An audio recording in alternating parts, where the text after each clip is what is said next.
empieza a discipular el legado. Y a su nombre. Hemos estado hablando acerca de las generaciones de Moisés. Hemos estado hablando acerca de las generaciones de Josué. También hemos estado hablando acerca de las generaciones de los ancianos que quedaron después de José. Y a su nombre. Y lamentablemente, hoy vamos a continuar, digo lamentable porque vamos a hablar de la generación perdida de Israel. La generación que no sabía, ni conocía, ni sabía quién era Dios, ni las obras que había hecho con Josué. Y a su nombre. Y a su nombre, gloria. Mire, amado hermano, hemos escogido este texto porque este es el principio del final. Hemos empezado por el final, pero empezamos por el principio del final. Y a su nombre. Lo que les quiero enseñar en esta noche es lo siguiente. Amado hermano, escuche. Una generación, una persona que no es responsable en llevar su generación en victoria es una persona descuidada. Es una persona deshonesta consigo mismo. Amado hermano, escuche. Hemos hablado la semana pasada también acerca del espíritu de estupor. Aquel espíritu que hace que una persona, aunque ve con los ojos, no mira nada. Aunque escucha con los oídos, no entiende nada. Y a su nombre. No entiende en su corazón, sino que de labios, dice la Biblia, el libro de Isaías, de labios me honra, mas su corazón está lejos de mí. Y a su nombre. ¿Quién es aquella persona que está continuamente en estas cosas? Una persona que está siendo influenciado por el espíritu de estupor. Ese espíritu hace que una persona, lamentablemente, aunque sepa de Dios, sabe que tiene que ayunar, pero no ayuna. Sabe que tiene que orar, pero no ora. Viene a la casa de Dios, pero no con expectativa de recibir algo de Dios, sino simplemente ya bueno, voy porque me toca ir. Influenciado por el espíritu de estupor. Sabe que no tiene que comportarse de este modo y lo hace y después dice, Señor, se siente mal y no sabe qué hacer. Sabe que tiene que hacer las balanzas correctas y no lo hace. Y a su nombre. El espíritu de estupor ha hecho, escuche esto, ha hecho que las personas que aunque estén mirando con sus ojos la debilidad de su hermano o estén mirando el dolor de las personas, no sientan ningún dolor por aquellas personas, no tengan ninguna compasión. Es lo que pasaba con el pueblo de Israel. Aunque ellos tenían la palabra de Dios, tenían las leyes de Dios, tenían el mandamiento de Dios, tenían la herencia, digamos físicamente hablando, del mismo padre Abraham, pero no habían perdido completamente la sensibilidad de su espíritu. ¿A causa de qué? ¿Esto qué hace? Que los hijos sean rebeldes. No estoy hablando solo de hijos pequeños, estoy hablando de hijos grandes. Que le dicen a su padre, a su madre, no te metas con mi vida, y yo soy grande, yo ya sé hacer esto y lo otro, ya su nombre. Mire, amado hermano, hablar de la rebeldía te da un sentido de realización de una realidad que tú crees que estás viviendo. La rebeldía le hace recordar a Dios el tiempo donde que Satanás se rebeló contra Dios. Es por eso que Dios aborrece la rebeldía. 6 cosas aborrece Jehová y aún 7 abomina su alma. En primer lugar está los ojos altivos. Mirar a las personas del hombro para abajo, cómo se viste, cómo se peina, si vino con falda o no vino con falda, si vino con esto o lo otro. Es mirar del hombro para abajo, espíritu de rebeldía. Hablamos también que no le importa nada ni a nadie, solo le importa a la persona. Si alguien me ama, que me ame como soy y punto y se acabó. Estas personas son influenciadas por el espíritu de estupor. Lamentablemente, escuche esto, tome atención aquí, no se me duerma. Las personas que están siendo influenciadas por este espíritu no están enfocados, ni siquiera están pensando, ni siquiera cruza por su mente ¿qué va a ser de mi futura generación? Porque solamente piensan en su yo, piensan en su ego, piensan en lo que les sucedió en el pasado. Guardan resentimiento, guardan rencor, guardan recuerdos negativos. Ya su nombre. Bendito sea el nombre de Jesús. Hemos hablado en el libro de Josué, en el capítulo 1, versículos 6, 7, 8, aleluya, y 9, que Dios le dijo bien claro a Josué: mira que te mando que te esfuerces y seas valiente, porque a ti te entrego mi promesa. La promesa que yo le di a Abraham, la promesa que yo le di a Moisés. ¿Cuál fue esa promesa? Que Dios le iba a repartir la tierra de Canaán por heredad al pueblo de Israel. Esta responsabilidad le dio a Josué. Por eso que le dijo en capítulo 1, 6, 7, 8 y 9, le dijo: mira que te mando que te esfuerces. ¿Y qué cosa?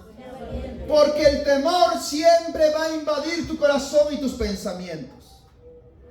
El desánimo va a invadir tu mente. ¿Para qué va a invadir tu mente y tu corazón? Para que no cumplas tu asignación, para que no cumplas tu propósito en la tierra.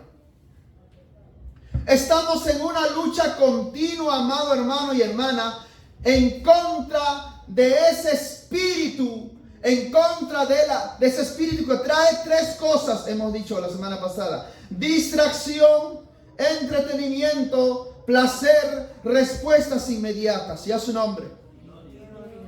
Respuestas inmediatas, placer, distracción. La distracción te roba el enfoque de lo que Dios quiere hacer contigo, de lo que tú quieres hacer para Dios. La indisciplina. ¿Cuánta gente indisciplinada? Lo hemos dicho esto también. Cuando se trata de trabajo, hora puntual. Cuando se trata de ir a una cita médica, 5 o 10 minutos antes. Cuando se trata de ir al servicio militar, 15 minutos, media hora antes. Pero cuando se trata de ir a la casa de Dios, Dios entiende todo. Déjame decirte, hermano, no te engañes. Dios no puede ser engañado, porque todo lo que el hombre sembrare, eso mismo ha de segar, ha de cosechar. ¿Cómo es posible que yo, para una cita médica, que un profesional me dice tal hora tienes que llegar, porque si te pasas 5 minutos, lo siento mucho, vas a tener que esperar 3 meses? Pero como sabes que Dios no te va a hacer esperar 3 meses, entonces Dios aguanta todo. ¿Qué es eso? Espíritu de estupor, que te hace creer que estás bien, pero en realidad estás haciendo las cosas al revés. Ya su nombre. Cuando tú has decidido en tu corazón, voy a hacer un ejemplo simple: Señor, voy a orar para ti voy a ayunar para ti durante 7 domingos. Si le fallas uno, ya estás siendo afectado por ese espíritu. El enemigo número 1 que no te va a dejar a cumplir tu propósito en esta tierra, eres tú mismo. Eres usted misma. Ya su nombre. Usted tiene que llevar, arrastra, si se pudiera darse este ejemplo, a tu cuerpo. Arrastras llevarlo a la presencia de Dios y doblar sus rodillas y no levantarte de ahí hasta que hayas alcanzado la victoria. Ya su nombre. ¿Quién vive? Cristo vive. ¿Qué es lo que hace que una persona sea como Josué? Un hombre disciplinado, un hombre responsable, un hombre enfocado, un hombre radical, un hombre de Dios. Ya su nombre. En la Biblia habla de hombres y mujeres de Dios que cumplieron su llamado, que cumplieron su propósito, que cumplieron su asignación. ¿Cuántos de ustedes quieren ser ese hombre, esa mujer, tú que me estás mirando por las redes sociales? Que cumpla su llamado, que cumpla su propósito, que cumpla su ministerio, que alcanza a darle la valla al siguiente generación. Levantar un legado. Hemos visto, amados hermanos, aleluya, para entrar ya a la parte importante. Escuche esto. Que se perdió la tercera generación. La primera generación, Moisés, ¿cumplió o no cumplió? Sí cumplió. ¿Cómo cumplió? Buscando el rostro de Dios. 40 días en el desierto. Y Dios le habló y le dijo, ¿sabes qué? Liberta a mi pueblo de Israel. Él fue y lo libertó y lo trajo. Y a su nombre. Pero en el desierto Dios ahora quería probar el corazón del pueblo. Pero no quedó ahí, porque este hombre de Dios, escuche esto. Este hombre de Dios, Moisés, era un hombre de oración. Era un hombre de rodillas, era un hombre de vigilia, era un hombre de ayuno, era un hombre de palabra, era un hombre enfocado, era un hombre disciplinado, y a su nombre. Pasó lo mismo con la siguiente generación de Josué, y pasó lo mismo con la tercera generación, como les había explicado. Pero a la cuarta generación, no sé qué cosa sucedió con los ancianos, y lo voy a decir así, que la cuarta generación prácticamente con la tercera se perdieron. Se levantó una nueva generación que no conocía a Dios, que no sabía nada de Dios. Amado hermano y hermana, nosotros a nivel mundial, o hablemos solo a nivel del Perú, somos aproximadamente 33 millones de peruanos. Pero ¿sabe cuántos por ciento son evangélicos? Solo el 13%. Estamos hablando aproximadamente de 3.400.000 personas. Y de las 3.400.000 personas que usted ve, ¿usted cree que todas estas personas, escuchen, usted cree que todas estas personas están buscando a Dios de rodillas? ¿Están clamando a Dios de rodillas? Todas las personas han decidido, como se dice, ¿sabes que yo muero para mi carne y vivo para Dios? ¿Cuánto del 13% están buscando a Dios? Vayamos a ver solamente a este pueblo de Amauta nada más. Aproximadamente 3.000 personas, un aproximado de 3.000. De los 3.000 hay como 5 iglesias, hablemos de 300 personas que se congregan continuamente. Y de las 300, usted escucha que Dios está usando poderosa a tal o cual persona, y no estoy diciendo que están en pecado ni nada de ello. No estoy hablando de eso. No hay, hermano. Son 1 o 2. Y los demás solamente a veces vienen, y no estoy diciendo que está mal porque hay que atenderlos. Reciben su sanidad y su liberación y después desaparecen. Los llamas y los buscas, les marcas el celular y no te contestan. Y a su nombre. La pregunta es, ¿qué está sucediendo? ¿Qué es lo que estamos haciendo mal? ¿O qué es lo que no estamos haciendo bien? ¿O qué hemos dejado de hacer? Y a su nombre. Esto es muy importante, amado hermano. Las estadísticas nos revelan, escuche, nos revelan que la gran mayoría, ni el 1% de los evangélicos están buscando completamente el rostro de Dios, como Dios quiere, como Dios habla en las Santas Escrituras. ¿Es cierto o no es cierto? La pregunta es ¿por qué? Se levanta un hombre de Dios con sanidad y milagros y señales. El pueblo viene y se goza, pero el pueblo solo está mirando al hombre de Dios o a la mujer de Dios.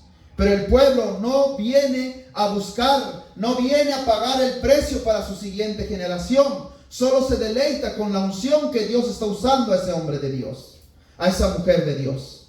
Y no está tomando la responsabilidad que le toca para dejar una generación exitosa en el reino de Dios. ¿Es cierto o estoy inventando? Cuando dicen amén. Es lamentable esto, es una realidad. Yo le invito, amado hermano, escuche usted que me está mirando. Lea usted el libro de Hechos. Lea usted, hermano, que me estás mirando. Léalo. Y vas a comparar la iglesia del libro de Hechos con la iglesia de estos tiempos. ¿Será igual, parecido o no se parece nada? Y a su nombre. Es una crítica para el pueblo de Dios y una autocrítica para nosotros mismos como pueblo de Dios. Que tenemos que despertar, que tenemos que entrar, que tenemos que caminar, que tenemos que buscar el rostro de Dios. La distracción es muy fácil, escuche esto. La distracción en las redes sociales, tú puedes pasarte toda la vida mirando Netflix. Te puedes mirar toda la vida mirando los pequeños videos y sube y sube y sube. Pero déjame decirte que eso te está robando tu vida en Dios. Te está robando tu enfoque en Cristo.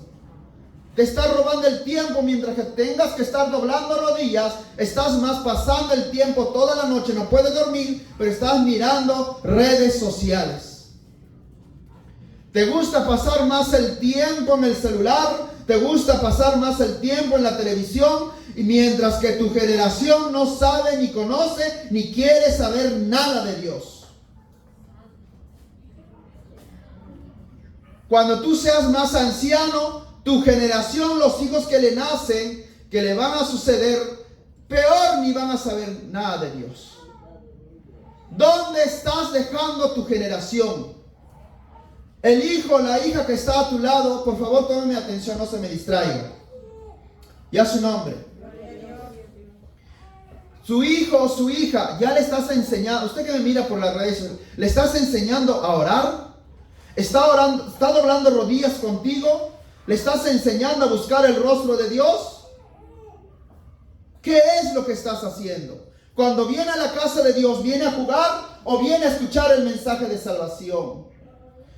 Tu hijo viene con ansias, con ese ánimo de escuchar la palabra del cielo, o viene porque solamente le diste 5 soles de propina.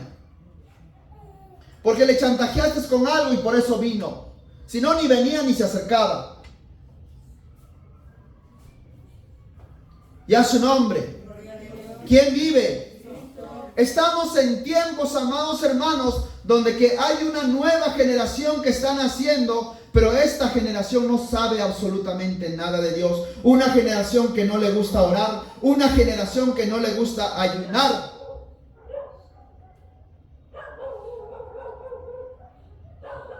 Ese silencio dice mucho. Iglesia, despierta.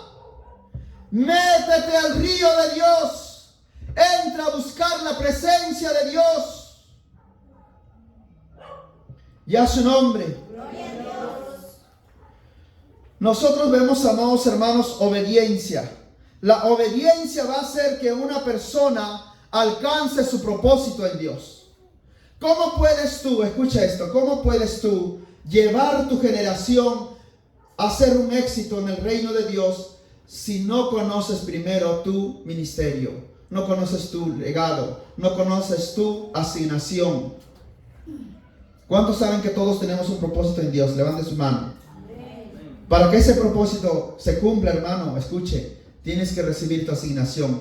Y déjame decirte que esa asignación no te lo va a dar el pastor. Esa asignación no te lo va a dar el líder. Esa asignación no te va a dar el mentor. Esa asignación te lo da el Padre. Solo te lo da Él. Y para que Él te lo dé, tú tienes que buscarlo. Ustedes, yo quiero hacer este pequeño ejemplo. Ustedes han visto los gatitos cuando están recién naciditos. A veces la mamá gata, ¿no? Se levanta, la gata se levanta y se va. Y después de un rato regresa, ¿sí o no? Y se echa y los gatitos empiezan a buscar por su olfato dónde está la tetita para poder alimentarse.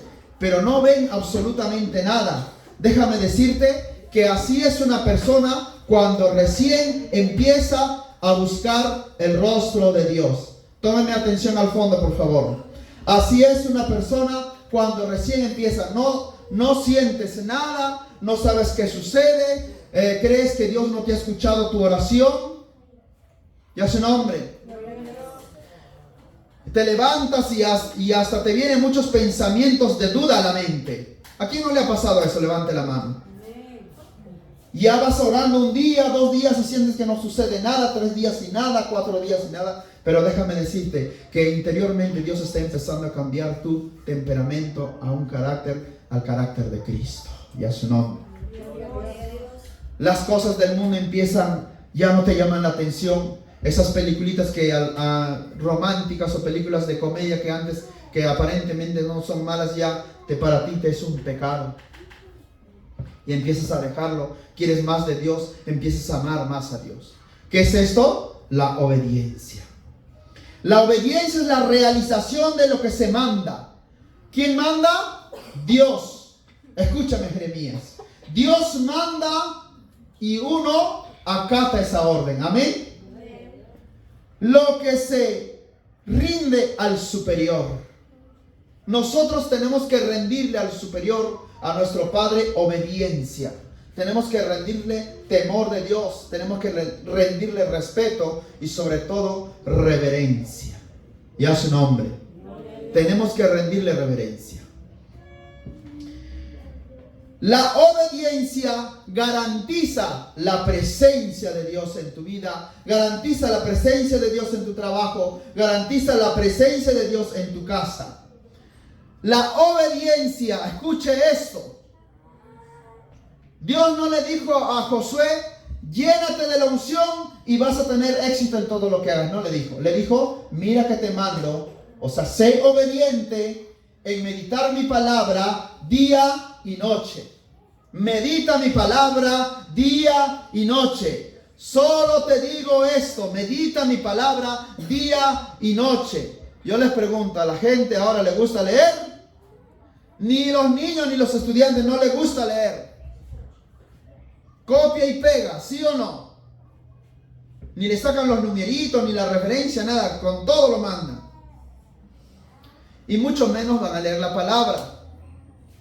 Pero déjame decirte, hay una gran responsabilidad que Dios te ha dado a ti, a ti, y a ti, y a ti, y a mí. Que es que nosotros tenemos que pasar la siguiente generación. Y a su nombre. Integridad. Actúa de manera correcta cuando uno o nadie lo ve. ¿Qué es lo que te trae integridad? La obediencia. ¿Qué es lo que te trae obediencia, hermana Margarita? Es buscar el rostro de Dios. ¿Qué es lo que te trae buscar el rostro de Dios? Dijo Jesús bien claro, bienaventurados los que tienen hambre y sed de justicia, porque ellos serán saciados. Bienaventurados los pobres de espíritu, y a su nombre, porque de ellos es el reino de Dios. Y el tercero es la sabiduría. Es la responsabilidad de resolver un asunto que va más allá de su razonamiento.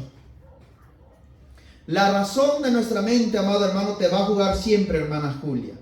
Siempre te va a jugar. ¿Para qué vas a hacer lo otro, lo otro? ¿A cuánto les gana la lengua todavía en juzgar, criticar, murmurar, etcétera, etcétera? No me levante la mano. Pero déjame decirte, todas esas obras son obras de la carne. Yo no entiendo, amados hermanos, hay personas que ni bien terminan de ayunar, pasan 5 minutos y ya están relajando de alguien. Eso es triste. No está enfocado su mente. No está siendo disciplinado con su forma de pensar. Ya su nombre. Ahora les voy a hablar de nuestro amado Señor Jesucristo. No se olviden 3 cosas. Jesús fue obediente, Jesús tuvo una vida íntegra y Jesús fue un hombre muy sabio. Pero deja de decirte que Jesús, antes de alcanzar su ministerio, escuche esto. Primero tuvo una madre y tuvo un padre, el cual Dios escogió y sabía por qué lo escogió. Yo te voy a preguntar a usted, madre y padre que me estás escuchando aquí, me estás viendo, escuche. ¿Usted cree que Jesús hubiera alcanzado a realizar su ministerio si su padre y su madre no hubiera sido una mujer disciplinada, un hombre disciplinado, un hombre enfocado en lo que Dios le había dado su asignación para que realice? Jesús no hubiera alcanzado su propósito ni su asignación. Porque recuerde que Jesús era hijo de Dios, pero también era hijo de hombre. Estaba al cuidado de su madre María. Recibió la leche materna, así como nosotros, todos nosotros aquí. Fue un niño de 3, de 2, de 1 año, de 4, de 5. Empezó a dar sus primeros pasos. Escuche. ¿Y sabes qué más? empezó a recibir las enseñanzas de su padre y de su madre. ¿Qué enseñanzas? Las enseñanzas de la palabra de Dios. Y empezó a crecer. ¿Sabes qué dice la Biblia? A crecer en sabiduría y en gracia delante de Dios y delante de los hombres. ¿Cuál es la responsabilidad del padre y de la madre? Escuche esto. ¿Cuál es tu responsabilidad? Que tu hijo crezca, que tu hija crezca en gracia y en sabiduría delante de Dios y delante de los hombres. Yo les pregunto, ¿los padres ahora hacen esto? A veces algunos no tienen ni idea, ¿no? Amados hermanos, la iglesia tiene que levantarse. La iglesia tiene que despertar. Ya su nombre. ¿Quién vive? Cristo vive. ¿Quién está aquí? Cristo. Vamos a hablar de Jesús. Escuche. ¿Quién fue Jesús? Jesús, el Hijo de Dios, cumplió su llamado y su ministerio. Fue guiado por el Espíritu Santo para ayunar 40 días y 40 noches. ¿En dónde? Fuerte, digan, ¿en dónde? Guiado por el Espíritu Santo, y regresó y llamó a los que él quiso, a 12 de sus discípulos. Y después de que los entrenó, después de que los llamó, los entrenó, los mentoreó y luego los envió a predicar, a sanar enfermos, echar fuera demonios. Y a su nombre. Volvieron con gozo, escuche esto, volvieron con gozo y le dijeron, aún los demonios se sujetan en tu nombre. Y Jesús, ¿qué les dijo? Asegúrate bien primeramente que tu nombre esté escrito en el libro de la vida. Y durante los 3 años que Jesús enseñó, predicó, evangelizó, sanó, cumplió su ministerio, escuche esto, no se quedó el avivamiento con él. El avivamiento del poder del Espíritu Santo no empezó en hechos, hermanos. Empezó con Jesús. Y a su nombre. Empezó con Jesús. Porque Jesús dijo bien claro, así como Juan el Bautista, arrepentíos y convertíos porque el reino de los cielos se ha acercado. Vino Jesús y dijo lo mismo. ¿Qué trajo Jesús? El avivamiento del Espíritu Santo en su vida. Yo les pregunto, ¿Jesús cumplió su llamado? ¿Sí o no? ¿Cómo cumplió su llamado y su propósito y su asignación? Escuche esto. Cuando Él no solo se quedó con la unción, sino que Él transmitió la unción a sus discípulos. Transmitió. Le pasó el legado, le pasó la siguiente antorcha a la siguiente generación. Y a su nombre. Eso es amar a Dios sobre todas las cosas. Que tú estés enfocado, así como Jesús murió por ti, así como Jesús te vio de lo peor, te levantó de lo peor, te lavó, te limpió y te purificó. Ahora te toca a ti morir por Jesús, vivir por Jesús.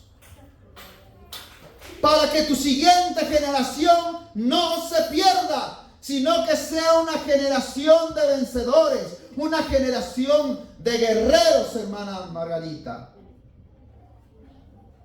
Y a su nombre. ¿Qué hacía Jesús durante su ministerio? La Biblia dice que mientras que Él les mandaba a sus discípulos a cruzar al otro lado del mar, Él se iba a los montes a solas a orar con su Padre. Horas y horas buscando a Dios. Horas y horas clamando al Padre Celestial. Y a su nombre. Y a su nombre. Entonces escuche esto.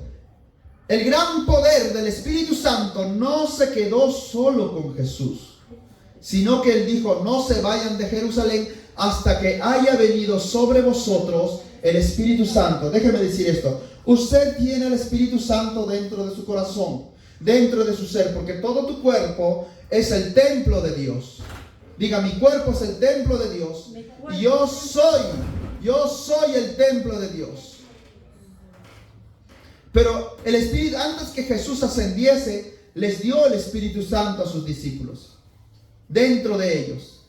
Cuando Jesús se fue, ellos tenían dentro de ellos el Espíritu Santo. Pero les dijo Jesús bien claro, no se vayan de Jerusalén. Y perseveraban los discípulos, dice, en armonía, en unánimes, en oración. Y a su nombre. Unánimes en oración. Entonces vino el Espíritu Santo y empezó un avivamiento en todo el pueblo de Dios. Yo les pregunto, ¿cumplió Jesús o no cumplió su llamado? Sí cumplió en obediencia, integridad y sabiduría. Y a su nombre. En poder y demostración del Espíritu Santo.